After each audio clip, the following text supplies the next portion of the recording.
you just have to roll with it, because if you start getting sensitive about something as a provider, like you're not going to make it. A couple weeks ago, I fell and I had to go get an x-ray on my foot because like it was so bad. I thought I broke it. I'm like, this is not okay.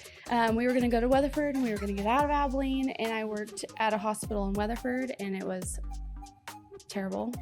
Katie and Hannah, welcome to the Device Girls. Thanks for having us. We are so excited that y'all are here. So everybody loves a dynamic duo, and these two are the ultimate.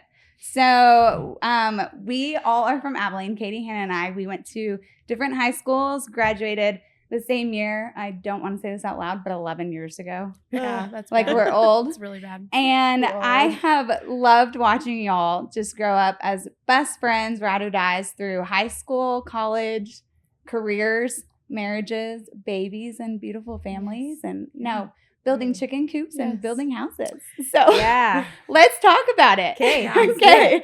Okay. Katie, why don't you go ahead and introduce yourself, talk a little bit about you and your background and your college education. Yes. So I graduated high school 11 years ago. Yes. When choosing like a career path and stuff, a lot of times you don't have it figured out in high school. Mm-hmm. My parents just kind of told me, they were like, look, you need to pick something and you need to stick with it. They were like, there's none of this going, oh, I'm going to change my major and things like that.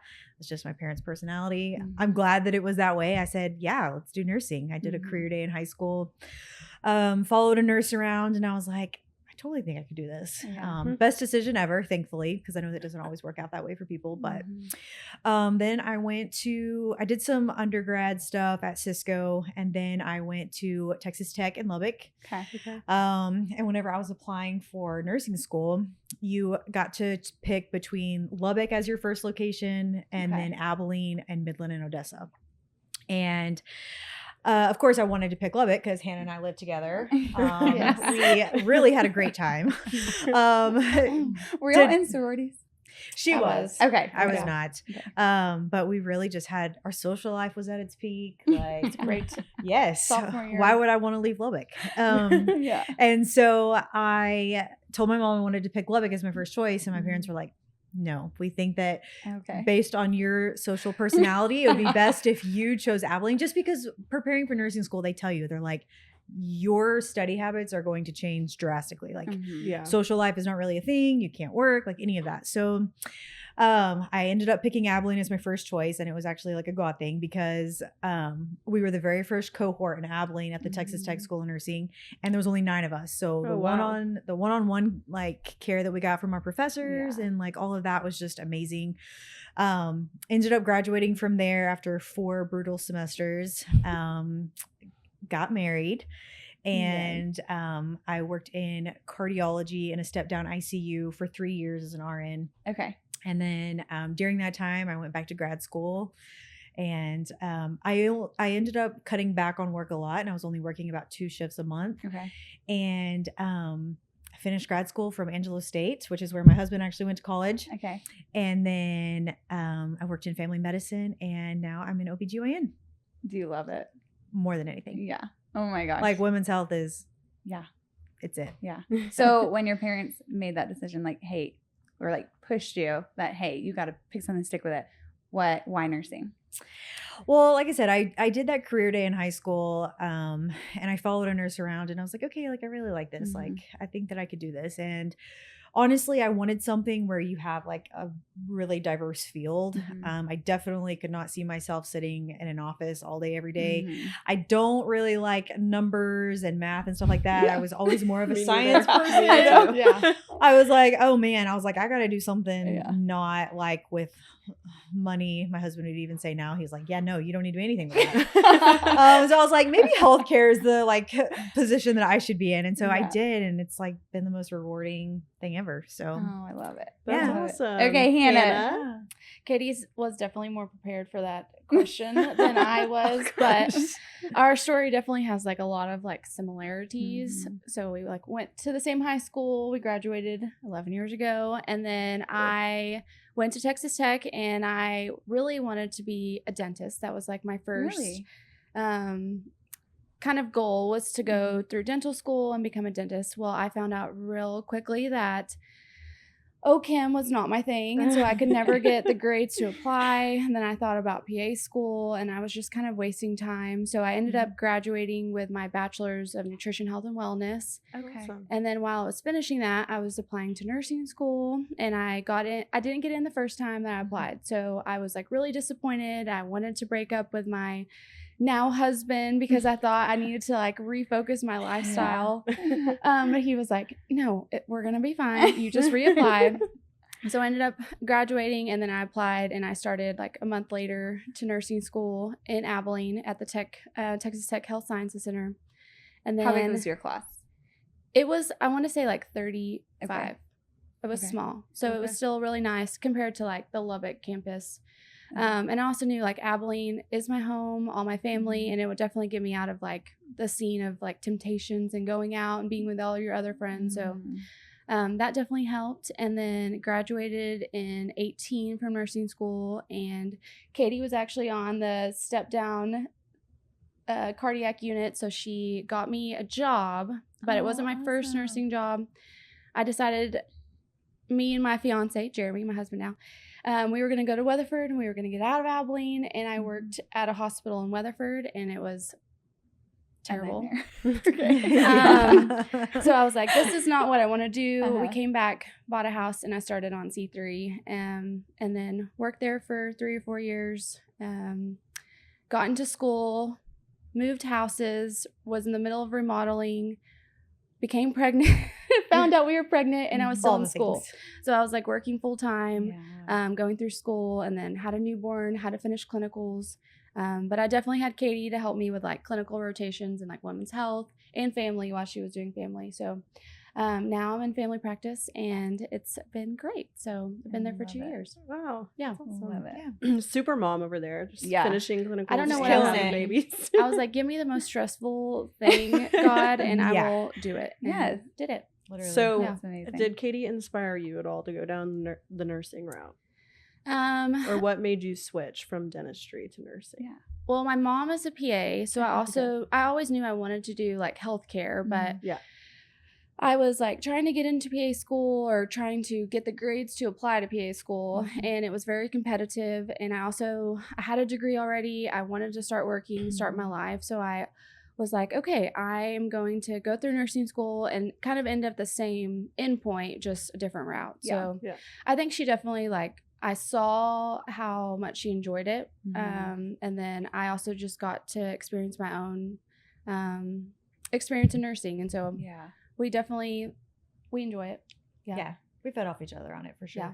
That's awesome. So, okay. So we've actually not had any NPs.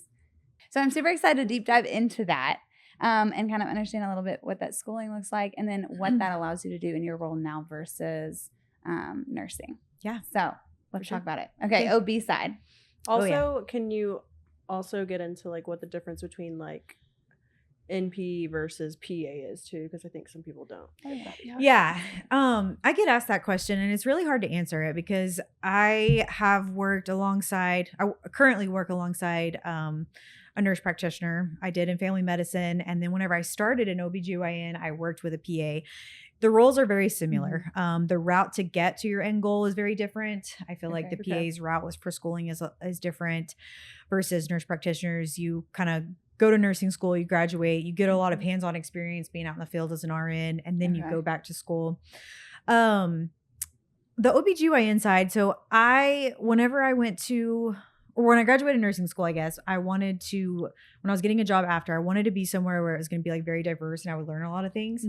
Ideally, as a girl, I guess, with my type of personality, I'm yes, let's go to labor and delivery, something like that. Yeah. But I was no, I knew I wanted to go back to school. So I was I need to be somewhere where I can learn a lot, keep up my skills, all that. So, working in a step down ICU, you see pulmonary, cardiology, you see chronic illnesses with hypertension, diabetes, all the things, and managing all those things and seeing what happens to patients when they don't manage it properly.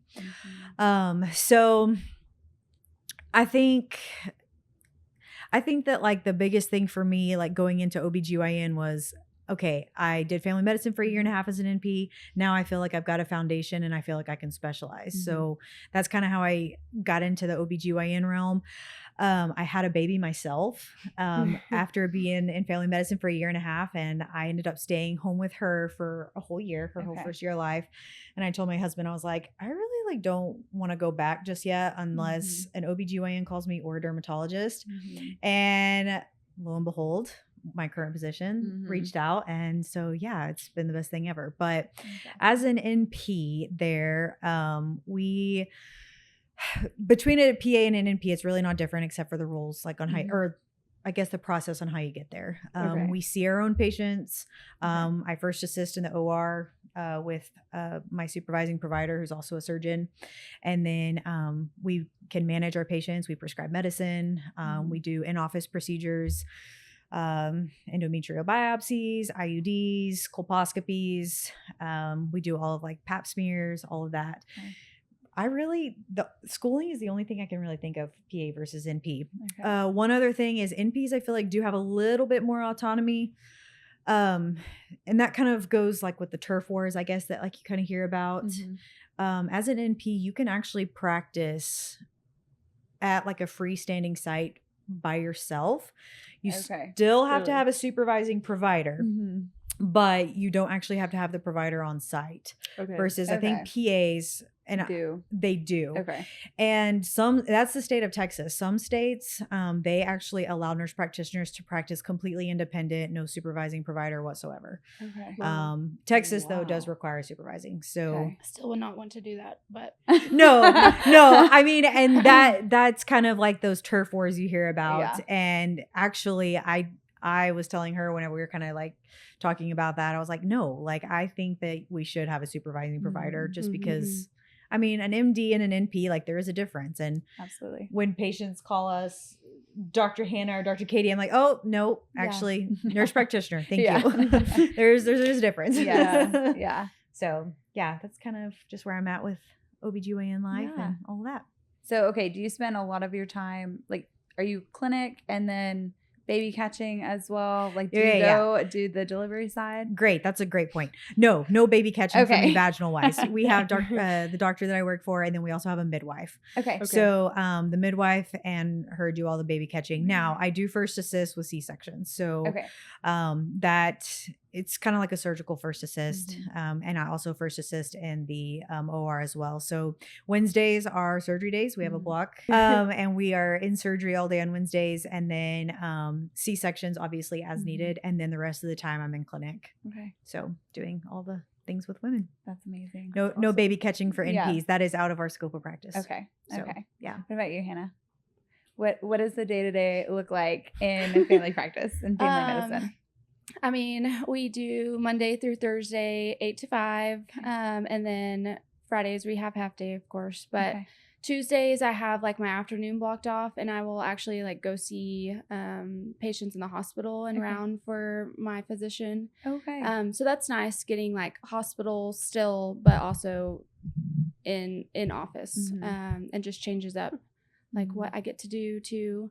And I think that's helped me grow too, because I feel competent in hospital charting and all those things. So that's been a good role to be in. So mine is not, I feel like, as glamorous and like fast paced, but we see, so I have a PA that I work with too, and she's been with my supervising physician for 10 years. So she's been there. She knows the ropes. She's been a great advocate and someone that I can go talk to every day and bug her constantly. She probably gets annoyed at that, but so that's been good to have like as a resource. But it's been really good. We see roughly like 15 to 21 patients a day each. So it is pretty busy and a fast pace, but it's been great. It's been a very good learning experience. That's awesome. Do you want to stay in family medicine, you think? I think so. I think I still get to do like a part of women's health. I get to do PAPs. And then of course, like if I don't know the answer, I send them to Katie. There you go. I'm like, I know someone great for this. So I still get a mix of everything. And still like we do like small derm procedures in office. And then we like obviously see patient from birth to the whole lifespan. So my physician will do like, he is not a, I guess, board certified pediatrician, but we do see from newborn to all the way through. So that's amazing. I get to see everything, which is also overwhelming at times because I feel like I have to know a lot or be on my game, or but I do have very good points of resources. Good, very diverse background. Family med. Do you have technically like your own patients too, like Katie does? So with our office, they have to see, so if you're a new patient, you have to see the provider first for just billing purposes. But if you choose to only see me or the PA for the rest of your life, great. But we all kind of see everyone together. Patients are now more like open to like seeing me too, because I was new and they've been with his practice for 20 years. So they're like, who's this new girl? You know.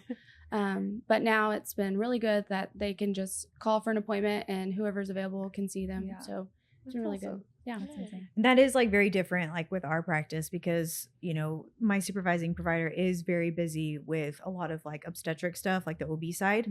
So we actually see all new patients, the mid-levels. Yeah. Really? So we see all new patients and then we kind of triage them. Okay.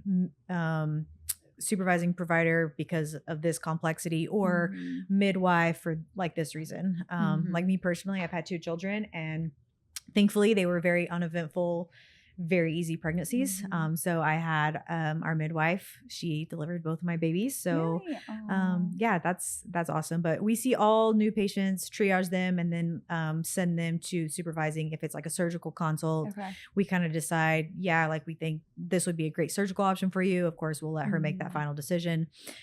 So I guess that is kind of how it's a little bit different. We see all new patients. And then I see a lot of them that only see me, and vice versa.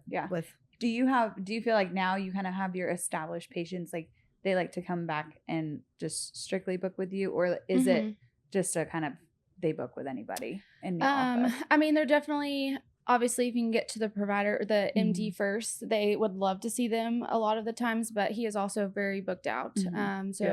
And he's also accepting new patients. So he's usually busy seeing the new patients. And so we usually get a lot of the follow-ups and just like acute visit side.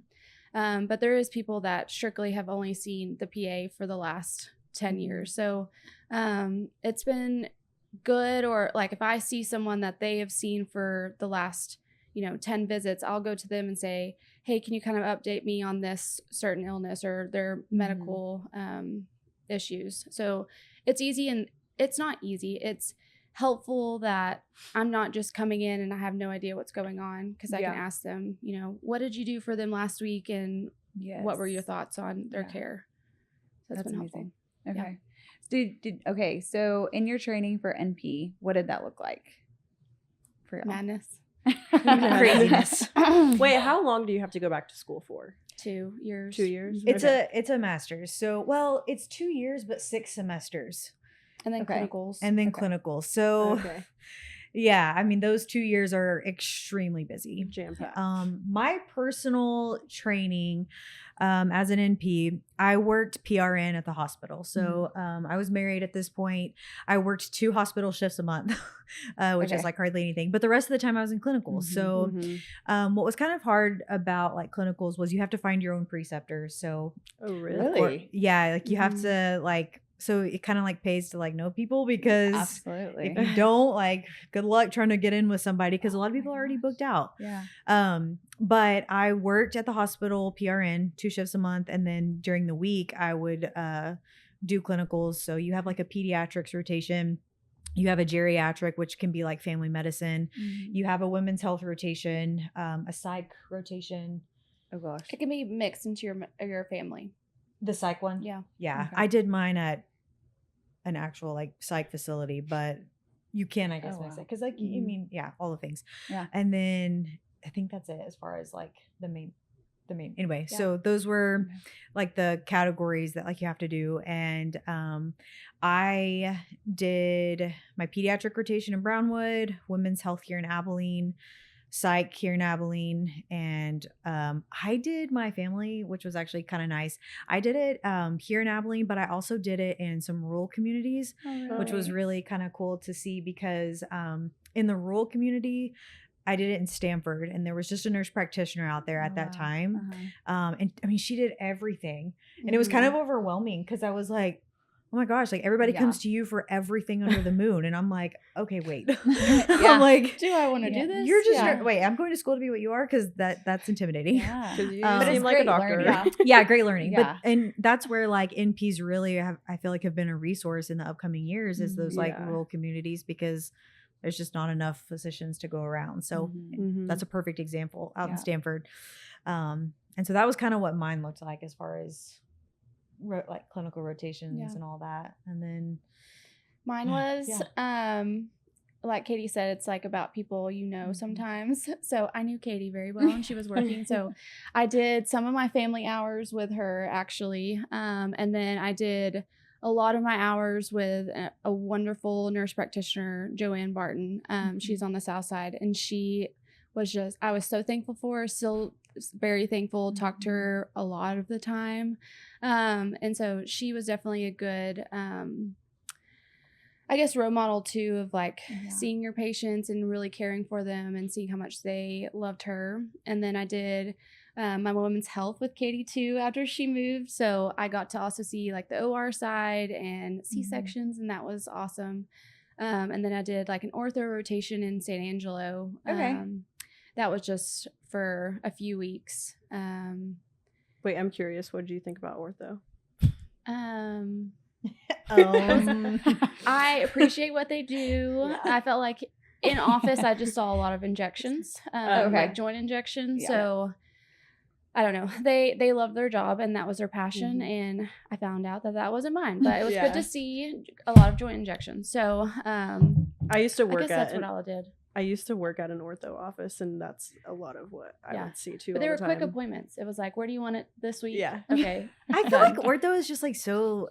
I know girls that work in ortho, so like I don't mean this in a bad way, but I feel like it's so guys. It's a guy's world. Yeah, it's like the bros. I'm like, well, and then you go into the OR with them, and you're like, they're in there hammering. And just like use your mallet, buddy. But you got to be like, ding. I know. In there, bang, bang. Like, okay. There's so like our block at the hospital, like hear me and I work for Dr. Mitchell. So hear me and Dr. Mitchell go in here to do like a hysterectomy, and then they're over here like it's all like the guys like suiting up, putting on all this mask. Like looks like COVID gear. Like it's like spacesuit. We're walking on the bars. I'm like, I'm gonna go over here. I'm like, no. My doctor I work for, he is actually like certified in sports medicine too. So he goes with a college here to all their football games. And then, so a lot of patients, college athletes will come to our office. And so that was also a big learning obstacle there. Like, I have no idea. So please schedule with, my like that definitely has been helpful that he's been there, because now they can come in and I can kind of treat them more competently, and that's been a good thing. So but ortho is mixed in there, and so we'll do x-rays. Like they'll go across the hall and do x-rays, and they'll come right back. And so it's not hey, I'll call you in 3 or 4 days. It's they come back in 30 minutes, and you kind of have to like look at the x-ray, make sure there's not any acute things going on. So that's been fun too. Like, hey, what do you think about this? Just kind of like a joke part of it. I feel like once you get into a specialty, like it gets like repetitive. Like you're not mediocre at a bunch of different things. You get really good at one thing, which I really like. But the nurse practitioner that I work with, we were actually talking here recently about ortho, and I went with my husband to an ortho appointment literally just a couple weeks ago. And I was in there and I was like, oh my gosh. I was like, I know nothing. I'm like, where's my femur? I was like, I don't even know. I was like, I don't know. I was like, I've been doing pap smears too long. And documentation is hard. So like, I'll say, well, they said it hurts here. And he'll be like, what is here? He wants me to say the medical term, which is, that is just, it's a lot to learn too. I was like, what, 206 bones in our body? So I'm like, or like flexion and extension and which way. Yeah, all so the things. That was, when you're so immersed in that, like I'm in soft tissue all the time. I challenged a little bit because I'm in so many different specialties, but like I totally forgot anything bone related as well. Like when a couple of weeks ago I fell and I had to go get an x-ray on my foot because like it was so bad. I thought I broke it. I'm like, this is not okay. I texted one of my surgeons. I was like, you have an x-ray in your office? I was like, and she's like, yeah. And I'm like, okay, great. I'm coming. She goes, it's not going to be helpful because I don't know how to read it. I'm like, you're a surgeon. I don't do bones. Yes. Okay. Yes. It's so funny because Sarah and I will get, like, we talk on the phone all the time. Yeah. And she's talking about her soft tissue and, like, the mesentery. And I'm like, Sarah, I learned that, like, years ago in college. I don't remember. Yeah. I do bone stuff. Yeah. So, yeah. it's just so funny when we sit there and have conversations. She's like, what are you talking about this? Yeah, I have no idea. Whatever. I'm not going to say it. Yeah. And Anyway. that's like a good point because even physicians that specialize, it's the same. Like Correct. they don't like, you used to, I guess like elderly people have told me, they're like, I used to go to my family doctor back in the day and we saw them for everything. And I'm like, well, now everything is subspecialized. So like you go here, you go here, you go here. And it's a good thing. It's a good thing. Yeah. Because I feel like you can be like really good at one thing. Yep. That's why family medicine, I feel like, is like also very diverse because like Hannah knows like a lot about like all the things. I've called her and I'm like, hey, what's the like up to date? Like what's the gold standard for this virus or something this year? Or like, how do I treat this? Like, I was like, I don't know. Like, I'm just, I don't stay up to date with it like I do. But then she'll call me and she's like, hey, what's the dosing on this like hormones? Can you help me with it? And I'm like, oh, I do hormones all day long. Yeah, let's do it. Or look at these labs. What do you kind of think? Or so that's been definitely helpful because women's health is hard. It is hard. It is. You dive especially like it. adjusting hormones and like trying to really figure out something that's going on with a woman is hard in general. You know, I walk in one room and I'll see like an OB patient who's pregnant, and like then I go in the next room and I'm seeing someone who's in their 50s going through menopause. Like it's just two drastic, like different types of visits and like the way you treat them and all of that. So what would like your workup and plan be for each of those different patients? Menopause, I always just kind of like to menopause. That's a good point because you do treat the symptoms. There's this book that I actually read over my maternity leave that I was just on, and it was called. Thank you. Said that, and I was like, "Wow, Katie actually read." I did. I read a book. You know, I think I'm finally over the PTSD of school. I think maybe I can like actually read a book for like pleasure now. Wow. Of course, it was about women's health, but I was like, okay, I'm gonna pick up a book. It was called The New Menopause, and the author actually came to Abilene, and me and the girls at the office were supposed to go to her. The girls still went. We were supposed to go to her dinner. It was at ACU, and I went into labor that morning. Oh, my water broke, so I didn't get to go, but they did get me the book, so I was able to read it. But she talks about all the like weird symptoms that like women go through in menopause. Like I'm talking, some of them are weird, like. And my mom actually went through a lot of them, like frozen shoulder. Some people have like really bad TMJ, or they have like tinnitus, or like hives, just like really weird symptoms. So for menopause, like a lot of it is treating symptoms. So I typically do a workup and I start with labs and I just kind of see, you know, what their follicle stimulating hormone shows that is just, you know, telling me what your ovarian function is. Are you perimenopause? Are you post? It's not always like a diagnostic tool, but it can help guide. All right, do we need to do some form of like birth control, like hormone supplementation, or are we going to go straight to hormone therapy? Then you kind of have to assess risk factors, because with estrogen and like replacement and things like that, you really have to weigh your risks versus benefits. Anyone who's had like a stroke or has had a history of blood clots, history of any type of breast cancer, you typically try to stay away from like estrogen in most cases. If you don't really have any of that history, that's a great option for some women, because menopause is that estrogen just kind of tanks, and then you start having like the hot sweats, the night flashes, all of that. So, you know, even if their follicle stimulating hormone and like estrogen levels and like all that kind of come back as perimenopause, I'll kind of say, you know, you may benefit more from like this low dose of these hormones, and we can kind of go that route. And you just have to play with it, because me, you, and the next 10 people that walk through the door may all tolerate the exact same dose of hormones completely different. Same with birth control types. Like, you know, you hear women say, oh, I did great with this one, but not this one. And it's everybody's body is so different. I always tell people, I'm like, women, we all have the same anatomy. It just all functions slightly differently. So, because someone once did tell me, they were like, oh, you're in a specialty. That must be so easy now. And I was like, oh my gosh. Hold up, pump the brakes. I wish. I was like, don't say that again. I was like, that is not true. I think that nurse practitioners could be more prepared with hands-on stuff. You definitely learn most of your stuff once you get out in the field. And especially like me, because I specialize, like Dr. Mitchell taught me how to do an endometrial biopsy, IUD insertion, colposcopy. We do like skin tag removals. We do like punch biopsies, all that kind of stuff. They teach you a little bit in school, and like we had like the days where we would go and they would bring like physicians from Shannon, because we were at San Angelo. Yeah, they would bring physicians like from Shannon and like teach you, but it's very like minimal. And then like you really rely on it with your preceptor and clinicals. Like you just better hope that something walks through the door. Oh, ER rotation. We did an ER rotation. Duh. No, I didn't. Oh, I did. I did it at Hendrick North, and so I got to do a lady. I got to suture her whole entire leg, and she was awesome because oh my gosh, it was like all over Still shin. has a scar. Yeah, it's probably a janky scar, but she like did not care. She was chainsawing a tree, and it went through and it like sliced her leg. Oh my gosh. So she was like, "It's just my leg." She was like, "I don't care." She was like, "You practice, do whatever you need to do." So I did 2 layers. I was able to do like the adipose layer, and then I did the dermal layer. Nice. And so you really learn it like in clinical. So you really want to make sure that you get with someone that has like a heavy like caseload, so that you can like really see all that kind of stuff. What would you say would be advice for people who don't really have the connections? It's hard because are all programs like that? So like UT Arlington, I know is for sure like that. Sure. Angelo will give you kind of a list of that are like pre-approved, because if you don't have them approved already through the college, like you can't attend them.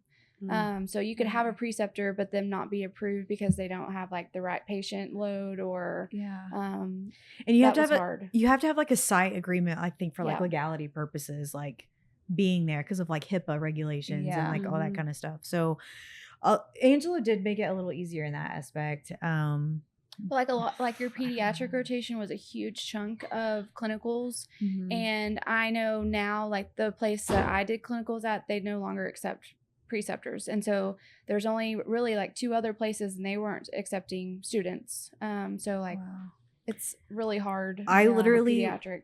Yeah, like I was literally taking my resume to offices around town and just dropping it off saying, if there's anyone willing, like, please, like, just tell them to reach out to me. I mean, that's like what I had, like, that's what I did for some of them. Yeah. I had to drive to Brownwood every day for my pediatric rotation. Really? Wow. Yeah.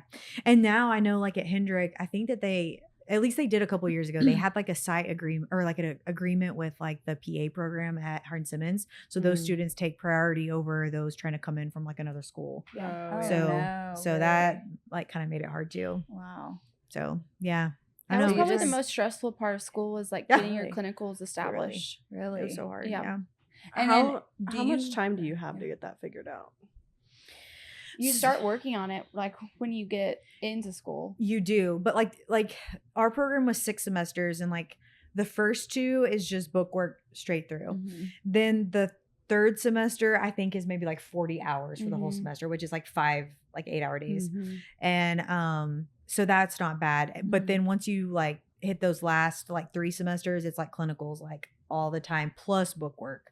So you have to have it all done within that first year, like get everything lined up. And so do you get to pick like what type of rotations you do? No, they have like pediatric, women's health, psych. So like you could do like a whole psych rotation at a facility, but if you couldn't get in, it could be enrolled in your like family practice rotation. At least it was for mine. So like I had to like give clear examples of how that appointment was psych, and like what I did for, change their Zoloft dose or Lexapro or even like counseling a little bit or therapy through that appointment. And it would count as hours. Yeah. Wow. I had a question come to mind. When you get done with your clinicals and stuff, do you just dive right in, or do you kind of follow your supervising provider for a while, or what does that look like? Well, first you have to pass boards. Okay. So I was about to say, which one's more stressful, the NCLEX or boards for NP? Well, the NCLEX was not bad for me because, what is the max number of questions? 200 and something. Like they mean like 250 for NCLEX. So it either like you have to take 75 questions on the NCLEX minimum. Okay. If you're passing with flying colors at 75, it shuts off. If you're not passing with flying colors, you have up until like 250 questions to pass it. And if it shuts off at 75, you either passed or failed. So like so you're either doing really bad or really good. Yeah, really bad or really good. Mine shut off at 75, and I was like, I failed. I was like, no, I passed, thankfully. Yeah. So that one wasn't bad. The American Association of Nurse Practitioners, the actual board exam to get our license to prescribe and stuff, that one was more difficult because it was just 150 questions flat. Like, okay. And I was just like, by the end of it, I was like, oh, like this is annoying. Yeah. I was like, these are really hard. I know these are hard. I'm like, I don't know, this patient's just toast. Like, I was like, my brain is fried. Like, I'm tired of doing this. Thankfully passed that one as well. So that one was scary though, because so I had to go to Lubbock for mine, and I was like 2 months postpartum. So I like went down there that night, studied all night, went and took my test, and it was upstairs, and it tells you your results immediately, but it emails to your phone. So the computer shut off. I went and got my phone out of the locker. Of course, I'm like sweating, panicking, and I ran down the stairs, got in my hot car, didn't even turn it on. And you have to like wait for your phone to load and log in, and it said it passed. So like that one was bad on the nerves of like, it was so bad on the nerves. Seeing if you passed or failed right then. And mine was different because they gave me an envelope. Because it was here in Abilene. I did mine here in Abilene at a testing center, and they gave me an envelope, and I got in my car and I was like, I'm about to throw up. Yeah. I was like, I can't look. And I looked and I was like, oh my God. Yeah. And then they send you, so it also is kind of like based on a like percentage of how well everyone else did taking the test during that time. So like it would actually sent you something in the mail saying like your actual score and how well everyone else did too. Okay. So it's like kind of like an average. Yeah. Of So then once you pass boards, then like some jobs will hire you before you even take boards, and your employment depends on you passing your board exam or not. Okay. So, but I did not do that. I actually passed boards first, and then I interviewed with a family med physician, and then I started with him, and I wasn't seeing patients for a couple weeks. Okay. For a while. Like I would just follow him, like do some in-clinic procedures with him. And then same even whenever I went into a specialty with Dr. Mitchell, I followed them for a while. I went and assisted with my first C-section, and I started bawling my eyes out because it was just so emotional. I don't know. Like, and she does not cry. I don't cry at all, but the dad's reaction, and I was like, this is so beautiful. Yeah. I was like, I love this. I love childbirth though. I think it's like one of the most amazing things ever. And I always said I was going to have 2 kids and be done. And I now have a 3-month-old, and I keep telling my husband, I'm like, this is not our last baby. Like, there's no way. Yeah. I was like, I don't know. So like just the, and the dad's reaction too. So anyway, getting to like train and like do all of that was super nice. And I just got to follow, and I actually sat in on a couple of like vaginal deliveries and stuff. And again, I'm just like, I was like, this is so sweet. Like, so awesome. Yeah. So anyway, you just kind of learn like as you go, and you don't do it until you're 100% confident in it. Yeah. I think that's a big difference between like maybe PAs and NPs. I feel like maybe they're a little bit more prepared for like the procedure role. Yeah, their education is really more like A&P, and then your medications, of course. And ours is more like nursing theory and a lot of like more so heavy book work than actually like learning the skills and the diagnosis and treatment for that. So I do wish in a sense that we would have more of the science-based things in our education, just so when you come in, you're a little bit more sure of yourself in your education. Yeah. Well, especially because, I mean, not every patient's a textbook patient, Yeah. So actually, I would say most of them are not. Yeah. Yeah. Wait, okay, so since we're on that topic, can y'all tell some of your craziest stories? Or what's one of your craziest stories? Yeah. Or your most memorable patient. The ones you've had to call each other to tell each other about when you finish. I have to think about this one. There's a lot. Yes, as NPs. There's a lot of nursing that are hilarious and terrible. Yeah. I think one is NP, which I've told you about. It was my first day by myself in OBGYN. Literally, Dr. Mitchell's across the street in surgery. The PA that was with us at that time was over in surgery first assisting, and it was my first day in clinic, and I was like, I am not going to call her for anything. It's going to be a great day. Oh my gosh. Okay. Well, I had this patient come in, and women who have like vaginal prolapse and stuff, you can use like what's called a pessary. It's kind of like a silicone disc, and it kind of just helps hold like the pelvic floor up. The best way that I personally describe it to my patients is the pelvis is like a bowl of muscles and there's a hole at the bottom, right? So over time, gravity is not our friend and the pelvic floor weakens, and sometimes you can start having prolapse of some of those organs. So this like silicone device can kind of help hold it up for like non-surgical candidates. Well, this lady comes in and she was like having some pelvic pain. And so I'm like, okay, like let's check your pessary. I knew she had one. Well, and like there's no like clean way to say this. There was fecal matter coming from the vaginal vault. And I was like, that's not right. No. I was like, I'm not sure what's going on, but I know that's not right. And so I did an exam and that pessary had like rubbed a fistula through the vaginal wall into the rectum. And so we had to do a stat consult to a colorectal surgeon. That was crazy. I literally like called Dr. Mitchell and I was like, I'm so sorry, but I really hate to bother you on my first day, but I know something's not right over here. Yeah. And so that was the whole thing.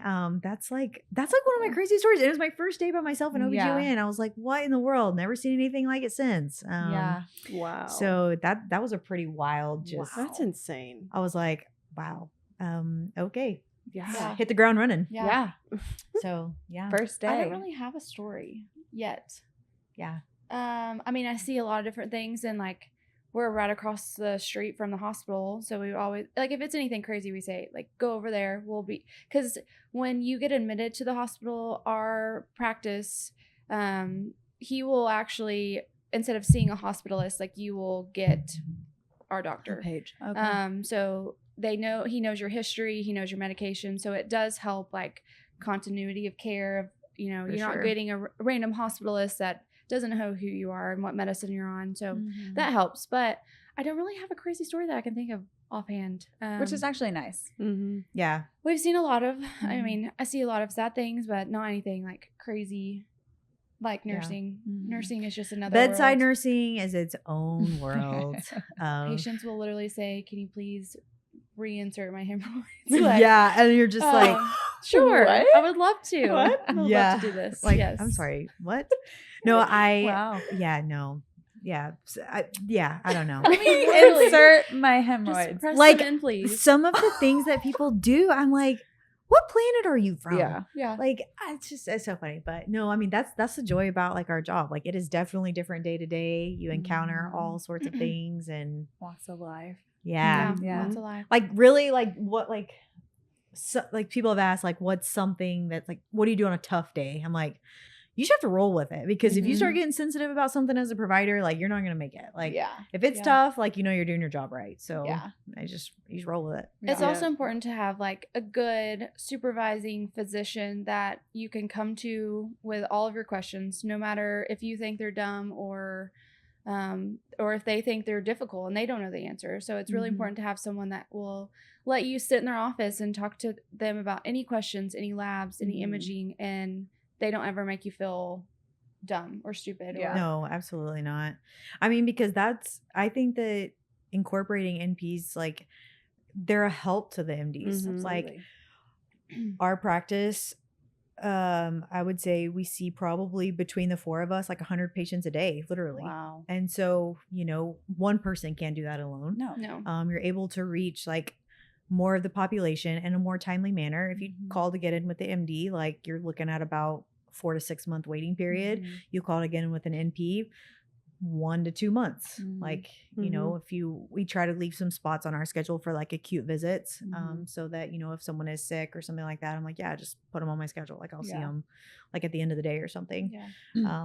So. And most of the time, like our schedule, me and Ashley, the PA, like we'll start with some days we'll have like 10 people scheduled, but then by the end of the day, we've seen 20. So like it's a lot of acute things or med follow-up or, I forgot to come in for my labs. I need to get refills. So it does leave room for patients that have been with that office for a long time. They still feel like they're cared for and it's not kind of like running cattle through, some people say. So I think that's why a lot of patients stay with our office is because they really appreciate our doctor. That's amazing. Yeah. On that note, when do you guys feel like it became like there was a rise in like NPs and PAs? Because I feel like when I was younger, it was always like I would always go to my PCP. And then somewhere along the way, I don't know if it was just because I was little and I wasn't the one on the phone, but somewhere along the way it switched and it was like, hey, I can schedule an appointment with our NP instead. I mean, it's so true. Like, think about it. Like, our pediatrician, I don't know who yours was. God, who was mine? Mine was Nabelsky, which he's the MD. He didn't have a mid-level. Yeah, that's oh God, who is mine? Don't even know. I should remember. But I didn't ever see a mid-level. I always did. Yeah. I always did. I mean, we were kind of like looking that up. I think you saw like what in like NPs and PAs originally kind of started back in the 60s. Yeah, 70s. like close to the same time, but the role of the NP was not to be a provider. I think it was just like continuing education. Yeah. Like to teach. Yeah. Okay. And so PAs were looked at as like I don't want to say mid-level because people don't like hearing that, but they were seen as like the physician's right-hand man. The like, assistant. Right. The assistant. The name speaks for itself. So I think, I mean, I would say like the last like 20 years, I would probably say they're definitely becoming more. And I feel like COVID available. too, For sure. you know, really like boosted a lot of that too. I remember like during COVID, it was kind of hard to find a job as an NP, but now like there's so many job openings. Like I feel like the need is like definitely there. Really? And I think that like each physician, I think in the state of Texas, I think they can have 8 mid-levels under their license. Whoa. They can have a lot. That's a lot. I think it's 8. I think it is. I think it's 8. I can't. Yeah. Really? So like they can supervise over them, which I mean, yeah, you think about that. That is a lot. Yeah. So that kind of tells you is like most of the time we're pretty much just doing our own thing anyway. Really, it's just they sign off on chart reviews and they're there like if you need them for whatever. Yeah. And like certain medications. So like we can That's a do good point. like Tramadol, Tylenol with codeine, but we cannot legally prescribe like Adderall, Vyvanse, or oxycodone, morphine, obviously. So you do have to have like a provider to do that. Yeah. Your name can't be on that with the DEA. So Yeah. So we can only prescribe up like schedule 3 and 4 and 5. MDs can do 2. 1 is like heroin. Yeah. So nobody prescribes that. No one prescribes that. That's a schedule 1 drug. No one prescribes that. I don't know. Maybe in Oregon they do. I don't know. Oregon's, you know, like Oregon. yeah, I think that like some of those like street drugs are like legal there. I don't know. It also varies by state to state.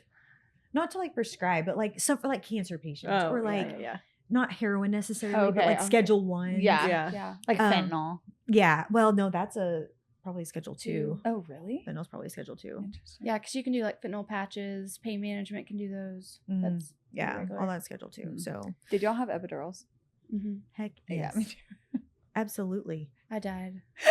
I showed up to the hospital with this most recent baby at a 7 and I was like, put the epidural in. Right now. Like, I don't care. Like now. I got mine Hurry like up. right at a 6, and that my poor husband, he was like on all fours trying to push on my back to do like counter pressure, and I was like, it's not working anymore. Help me! And he was like, someone help her! Someone help her! Someone help her! And then after that, it was great. Yeah. It was smooth sailing. Oh yeah. from then. I was snoozing, and my husband was like, but when he found out that there's some, not all, I don't think, do fentanyl in it, but sometimes there's like a small bit of fentanyl in the. Oh no, most of them are. Okay. Yeah.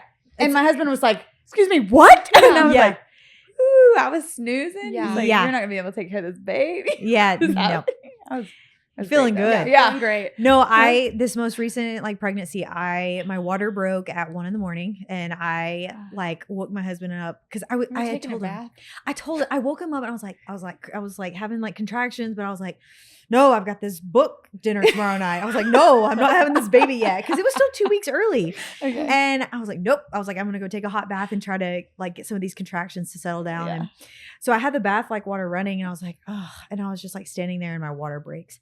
I was like, So I like wake my husband up and I was like, hey, Wes, I was like, I'm pretty sure my water just broke. And he jumps out of bed and, you know, he's halfway asleep and he's like, how do you know?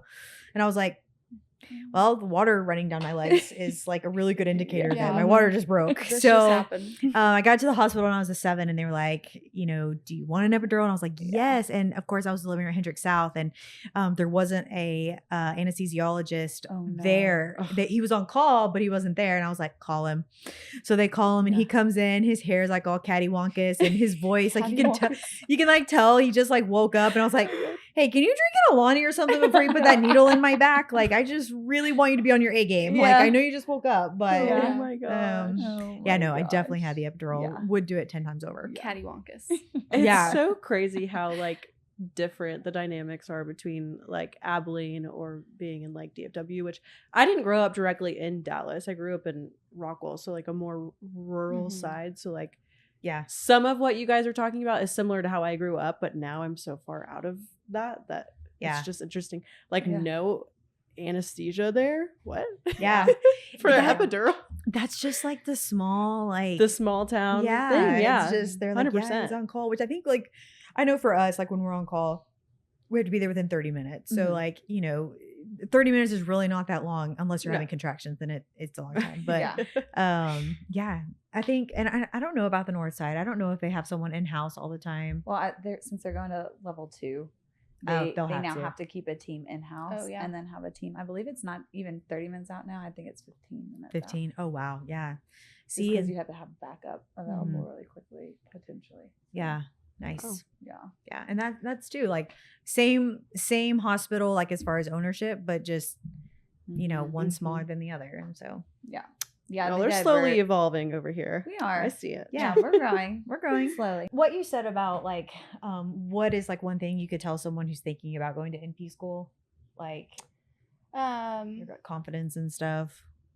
I mean, I tell like girls that I see or anyone that asks me, what do you think about nursing? I would say first, like, go get your CNA, go work bedside and make sure that you can deal with bodily fluids and you not want to throw up yourself, because that's a big part of bedside nursing. Even though you're passing meds, you're doing all the things, like being able, one, to care for that patient, deal with whatever you're going to have to clean up, and then also like what I talk about, like the patients you have to have. And it's a very like humbling experience being a bedside nurse. And if you have the mindset that no, that's not my job, like I'll delegate that to someone else, like it's probably not for you. I've sat at a bedside and pushed morphine every 30 minutes to an hour on someone who's in their final stages of life, and I've stood at a mom's abdomen where we just bring a baby into life, and I've seen it on both ends of the spectrum. And I think that it's a very humbling experience. It's very rewarding, but it's hard. It's hard. It's really hard at times. And that's where you do get desensitized sometimes, I feel like, because sometimes you just like see a lot and things like that. But I guess like my biggest advice to someone like going into nursing, or even like who's going to be an NP, like, have humility. Like, you gotta show like the family some grace too, because, people who don't know anything about the medical field, like it's a foreign language. If like you've never, like if you don't go to school for that, like all the terminology and stuff we use and stuff like that. So, I really try to use like layman's terms whenever I'm talking to my patients and their family, and just trying to like bring it down to like their level, something that they can understand. Or like this is their first time like caring for someone elderly, and like they're seeing their parents go through the process of aging, and so that's also hard too. You have family that come to appointments and they're like, well, what about this, and so that's, you're educating the patient and the family too, and that's hard. But it's a full circle for sure. It is. Like I've had some people be like, oh, like it's so repetitive sometimes telling patients like things over and over. And I'm like, yeah, but it's different patients. Like thankfully, like we're well equipped in this like area of life. Like I feel confident in it, but that's the best way I can describe it. The medical field is like a foreign language if you did not like study it whatsoever. Like there's a lot to it. The human body is very complex. 100%. And so, yeah. So, and two, like an NP, I always tell them, I'm like, listen, you're just going to have to just get out there and do it. Like you're like NP school, we said it doesn't like necessarily prepare you, I feel like, to its fullest potential. Yeah. I feel like it could be a little bit better. So feeling like you're not 100% competent, I guess is a good way to put it. Like I feel like it's very normal coming out of grad school. Because you could be a nurse for 20 years at bedside and then go back to school and then be prescribing or managing someone's diabetes and still feel like, what am I doing? So it's definitely like a whole change of mindset and like your competency. And so I think I've like called you crying or upset a few times, like my first year of working of like, I don't know what I'm doing. Like I'm so overwhelmed. Like I really don't know the first thing to do. And so that was definitely a learning curve. Yeah. But it's gone so much better. But showing yourself grace in that, you know, like, I mean, you have to. And you started that way too as a nurse. Like nursing school does not prepare you at all for a nothing. Everyone a says pure wit. Like, what is that? You know, it doesn't prepare you at all. Then you get in and you start becoming more confident every day that you come to work and you feel good. And that's a big difference between an MD and an MP. That's a good point. Like MDs go through a residency of like 4 years typically if they have a specialty. 4 years of working under someone and learning versus NPs. It's like, okay, you graduate, pass boards, get after it. I'm like, wait, what? Yeah. So I mean, you know, like that shows like a big difference. And well, and then too, if they go to like fellowship training afterwards, that's another 2 to 3 years of just honing in on that specific specialty. I mean, it's just so, you can't expect to be prepared on the level that they are going through that much time of education and hands-on, you know? Yeah, it's different. And like, that's when people will say, oh, Dr. Laws. I'm like, nope. NP. I'll order x-rays sometimes and it'll say like Hannah Finley, MD. I'm like, we have to change that. Like someone find who put that on there. That's not me. Yeah. Did you, awesome. So you read the x-rays? I'm not a radiologist, so no, I don't do the official report, but we will do like a clear, there's a fracture in your radius. Like we can see that or like arthritis or some, like we do a lot of like lumbar spine x-rays. And so we can do like, well, that looks, you know, loss of disc height space or, you know, you can see the acute things. And after that, we'll say like, oh, let's wait till the radiologist reads it. If they don't see anything else, then this is our next step. And Dr. Izell is great at like, I will show him an x-ray and he'll say, it looks fine, but like, let's wait for the read. Or he's like, do you see this fracture here? And I'm like, yes, I do. Yeah, sure. Yeah. So smart. Do y'all do like CTs? Like you... The only some CTs only no, not CTs or MRIs. I rely on the radiologist report for that. We do ultrasounds, transvag and abdominal in-house. Like anytime I place an IUD, I always confirm placement just because that's a blind procedure. You're putting something in the uterus and it's for most of the time pregnancy prevention. So you want to make sure it's in the right spot. Someone's gonna be really mad if they come back with a positive pregnancy test. We have 2 sonographers though at our practice, which is super nice. And one of them actually worked at maternal fetal medicine with the Cooks here in Abilene. And so she's really good. And then the other one's been doing it for forever. And she's awesome as well. So a lot of times just because we're so busy seeing patients, they'll do it. But no, like I've done my own transvaginal ultrasounds, made sure the IUD is where it needs to be. And all the things, but typically like looking at like a complex endometrial lining in the uterus or looking for ovarian cyst or a mass on the ovaries or something, I rely on the like sonographer's reports. By the way, I never knew that the transvaginal sonography was a thing until I had to get one done. And I was like, oh, I thought they only put this on your abdomen. No, it's really a joy. Yeah, I definitely warn patients. Like if I do a pelvic ultrasound, I'll say like, this is going to be transvaginal most likely. So just be prepared. Same with like pelvic floor therapy. I let them know what's about to happen and to not be surprised with that. Radiology though, like it's its own field. That's why they have radiologists. It's hard. It's really hard. And that's definitely not something that you want to like just be mediocre at and then miss something that could be life-threatening for somebody. So Coffee order before a 12-hour shift. Do y'all even work 12-hour shifts? No, thank God. We went back to school so we don't have to work 12-hour shifts. I do miss the scheduling on a 12-hour because you could do like your 3 12s in a row and then be off for 8 days. Like, it was nice and not 8 to 5, but I do like being off holidays and weekends and all those things. So and the same schedule is like my spouse. Like that to me, like that was the biggest thing. Absolutely. Because so coffee. Yeah, coffee. I have coffee every morning. I usually make it at home, and I'll do like an iced, like an espresso with some oat milk, or I will stop and get a sugar-free vanilla latte with oat milk. Yeah. If I'm running late. So No coffee for me. Diet Dr. Pepper or Alani. That's where I'm at. So that Celsius, really my kind of girl. Yeah, gets me going. Energy drink for me every single morning. I know it's awful for me, but I know. I mean, even whenever I was pregnant, like I saw like this girl in a forum. She said, "Oh my gosh, I just had like 205 milligrams of caffeine and I'm pregnant." And I was like, "You're good."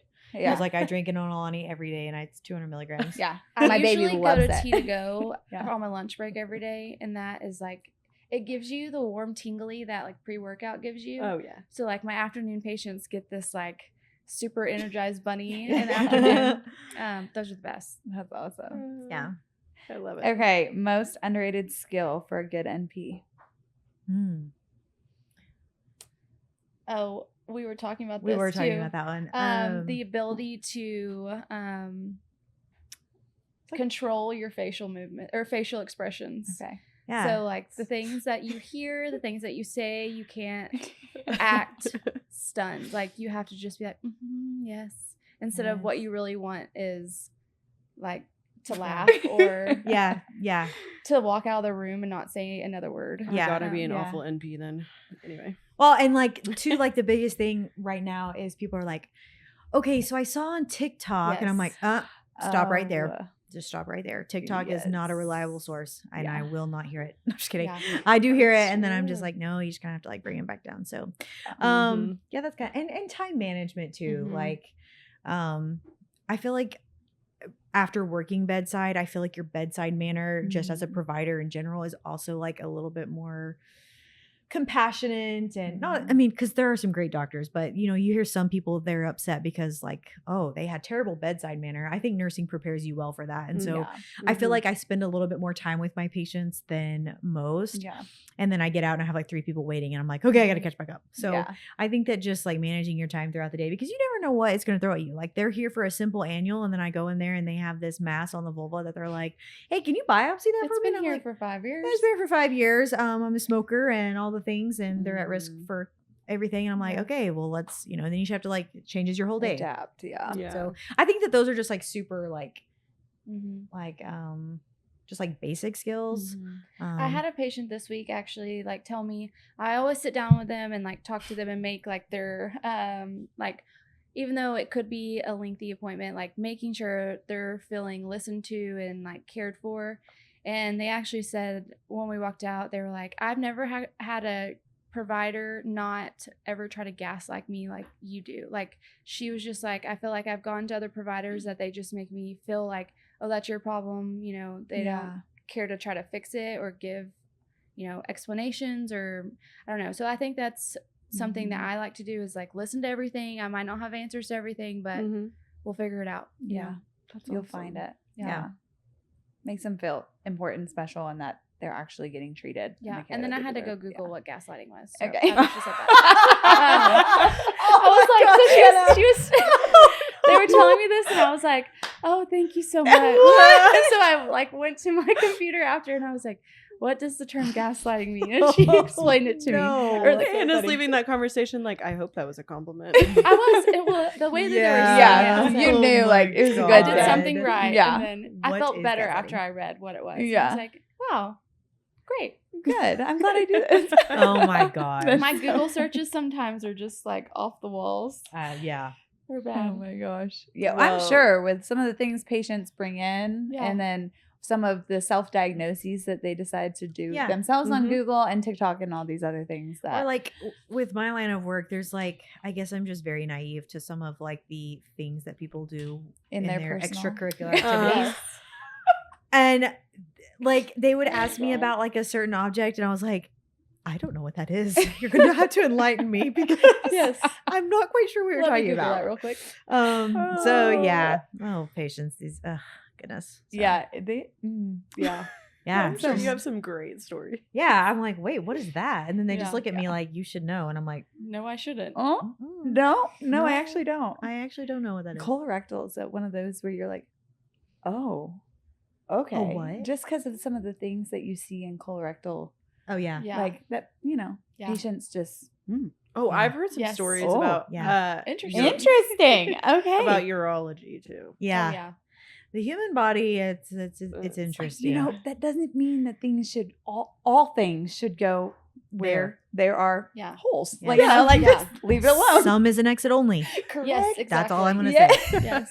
Like, I don't know how else to put it. Thank you. Oh my gosh. Okay. What gets you through a tough day?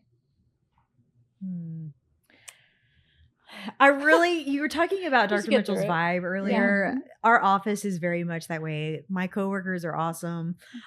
You know, I walk out of a room and I walk, you know, at where all of our desks are and stuff. And, you know, you got Glorilla playing and I'm like, oh, thank God I needed this for a hot minute. Cause you know, but getting through a tough day, honestly, like I've just had to accept the fact that some days are just going to be harder than others. And if, like I said earlier, if you start letting the like tough situations like wear on you, like you're not going to make it. So you just have to have the mindset like, okay, just let it roll off your back and just keep going. Like, you know, you're not going to be everybody's cup of tea and it is what it is. So, I mean, my coworkers are great. Obviously, like I have like other like resources and just knowing that, you know, in the end of the day is coming. So work is only a certain portion of your day. And you get to go home to your babies and family. Oh, yeah. And also, I think a big thing is like when you wake up and you absolutely dread going to work, that's a problem. Yes. So like, it's a difference in being new and learning things. But like, if you hate coming to work, like you're gonna bring other people down, and you know they might love coming to work, and you're just negative all the time. And so that might like also like change their perspective on their job too. Yeah. So just being positive and spousal support. Like my husband's just like super like encouraging. Like, you know, he's always like, you know, what do you need? Is there anything I can do for you? Like, you know, whenever I was a nurse and working 12-hour shifts, he'd bring me stuff up to the hospital. And, you know, now literally this morning, I'm not even kidding you because I'm breastfeeding. I forgot my breast pumps at home and I called him and was like, babe, can you please bring me my breast pumps to my office? And he goes, sure. He was like, I love wiping your butt all day. And I was like, thank you. I was like, you know. You're like, someone's got to do it. I know. Like I'm wiping 2 others. So. I know. I'm like, you know, so, you know, he's always like super supportive. Good. And I work with like a really great nurse practitioner and midwife also. They look like twins. Y'all. Yeah, Megan, she's awesome. Y'all really do. Oh, you look like twins. She's crazy. Yeah. But you also look like one of my friends. I'll show you later. You have a doppelganger though in Dallas. Oh, show you. I'm excited to see. So, yeah. I'm not really one of those people though that dwells on like tough days. Like, I'm just one of those people. It's like build a bridge, get over it. Like, let's go on to the next.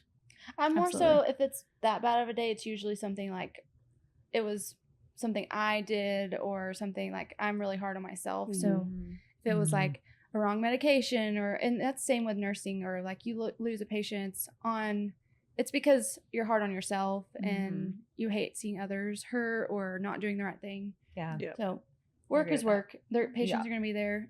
You just got to get your job done and treat them right every day. Absolutely. Hardest part of working in healthcare today? Social media. Yeah.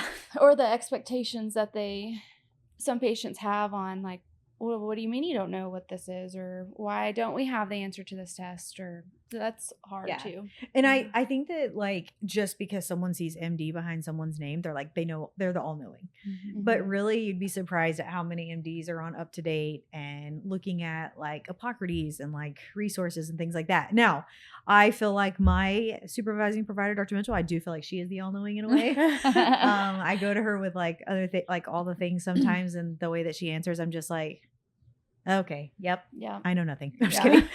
Like she's just like super smart.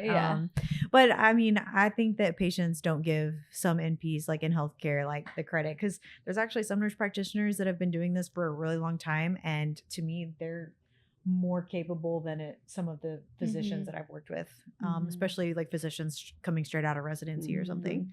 Other than that, I feel like healthcare has actually gotten better over like the last couple of years, just because the COVID rut was terrible. Ew, I don't miss that. I hope we never go through another pandemic. Oh my gosh, that was horrible. I don't know. Forget that was like a time. Anyway, sorry. I know that was a time. I mean, I forget about it. I blocked it out. Yeah, it's PTSD. I know. Like I was sick here recently, and someone's like, "Do you have COVID?" And I was like, "Who cares?" I'm just sick. I know. I'm sick. I don't know. I'll get over it. Yeah, for sure. So anyway, but I don't know. I mean, Do you feel like, especially being in the family medicine side, you see a lot of people come in like with these expectations because of TikTok or because of 100%. And they're like, well, this provider does this and this provider has this, and like, and it's hard when you like spend a lot of your time, or they're very like lengthy appointments, and you're trying to like listen to all of their concerns, and then you answer a majority of them, but there's like one that you didn't touch on or get the answers to, or you do all the tests, all the labs, and there's still not anything like to figure out what they are feeling. So they get frustrated. The providers get frustrated too, because like we're doing everything that we have and we don't know how to answer what you're going through. And we've sent you everywhere, you know. But yeah, social media, or like this new like cortisol trend that people are coming in. They're like, can you please check my cortisol? And I'm like, what would we do with it if it was high? We would tell you to like stress relief, go exercise, get good sleep, eat right, you know. There's not a medication that I would give you to lower it down for like your weight loss. You know, I wouldn't do that. And if it like, especially like checking cortisol levels, a lot of times you do like a cortisol like stim test and things like that. I'm like, honestly, if it's that abnormal, I'll send you to like an endocrinologist for them to like, you know, decide what they want to do. Yes. I mean, sometimes that does play a role in like patients in my specialty, I guess, particularly that like PCOS or, you know, some things like that. But yeah, I mean, so it's like usually with that, like they have a long list of other things going on too. It's not like, I feel great, I just want to have them checked. And I'm like, I don't know. Okay. But I do order a lot of tests because like at the end of the day, like the patient is paying for it and they're requesting it. So I will, if it's like reasonable to order certain tests. And like I tell my patients, like one of my favorite things to tell them, I'm like, there's power in peace of mind. So if it will make you feel better to like know that this level is where it needs to be, like it's nothing but a couple of clicks of a button for me, and then just kind of like going through some results. Like it doesn't bother me. As long as it's reasonable. I'm not just gonna go ordering like all the things. But power and peace of mind is what I tell my patients. Yeah, absolutely. And whenever you're doing stuff like that for them, like it just builds like a better relationship between provider and patient. Because I want my patients to like me. Like I had some. I just got back from maternity leave, and they were like, I pushed my appointment out because I wanted to wait for you. And I was just like, I love you. So, you know, that's so I want to have that relationship with my patients. So, you know, sometimes just helping them feel better and catering to some of the things they want. Like I'll do it if it's reasonable. I also just wanted to say too, I wish that more people as patients understood that like their doctors or nurse practitioner, they want to find out the answer just as much as you do as 100%. A patient. Right. I think it is that misconception and that like there's anxiety specialty. part of it. Like it's a breakdown of like one MD doesn't mean that they work in everything, you know, know everything. So and I do feel sorry for some of like the geriatric patients, because used to a family medicine physician would also deliver your baby, like and so I can see how they're like, oh my gosh, I've got to go over here to this appointment, then I gotta go to this one, I gotta go to this one. So I can like see how that can like that's be true, like a little frustrating for them. But I mean, nowadays I feel like everything is so subspecialized, and like you know, Dr. Azell, I feel like he's very well versed. And he likes to keep, we try to keep a lot of our most of our patients like in-house if we can, like unless it gets to the point where their diabetes, like you're becoming insulin like resistant, have to go to endocrinology or like women's health, of course. I'm gonna send. We do like normal PAPs, but if there's anything abnormal on the PAP, we usually send to gynecology for further evaluation, because we don't do any type of like endometrial testing or whatever. So, but we really try to use all of our resources we have, or we order all the tests. Like if we're doing a back workup, we do like conservative treatment first. We make sure you have an MRI, physical therapy, and then when it gets to that point, then we refer you out. So they don't have to order any tests, and they have the imaging, and that's ready to go when they get there. Nice. So he does like to do that. That's incredible. That's a good point though, like talking about conservative care versus not. Like, do you feel like, well, insurance will just tell you no. Like so you've never had an x-ray, they're not going to pay for an MRI unless you're like having severe neurological changes. That's what I was gonna say. It's a lot of it's insurance too. But they would want an MRI if they could. they could say, I'm ready for an MRI. You know, my back has been hurting for 12 hours. I'm ready. 12 hours. But also, like, I think, you know, patients just think, oh, MRI, that's like one of the best scans you can get. But I'm like, you're looking at different parts of the human body. Like, and it also costs you $10,000. So yes. That's why it's like, and like, honestly, like, I'm trying to tell you, a CT will be more insight than an MRI. And they're like, nope, MRI. And I'm like, okay. Or like, let's try these 5 days of steroids or ibuprofen or NSAIDs and then see how you feel next week. If it's still hurting, let's do this next step. And so I like to like say like, this is what we're going to do right now. If in 1 to 2 weeks this is still going on, then this is what, like, so they're not calling in 5 days saying, well, what's the next step? Yeah. It's helpful. Yeah.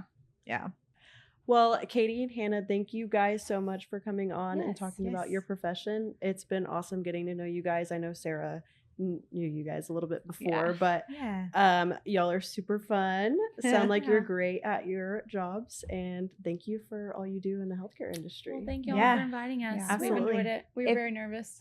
Well, y'all did amazing. I know. Yeah, I was like, you should not be nervous. I had a girl at work do my makeup today. I was like, I don't know, do my makeup. I was like, I'm gonna be on camera. It's like, I love it. Oh my God, I love it. Daylight News tonight. Well, you both look amazing. So. My husband was like, you're gonna be on a podcast? And I was like, I think so. My husband literally said, don't do anything embarrassing and don't do anything incriminating. And I was like, incriminating. Yeah. Yep. Y'all did great. So, well, thank y'all both so much. Thank you so much for all of your insights into what y'all do. Yeah. And thank you for what you do for patients, because it's it's amazing. So love my patients. Yeah.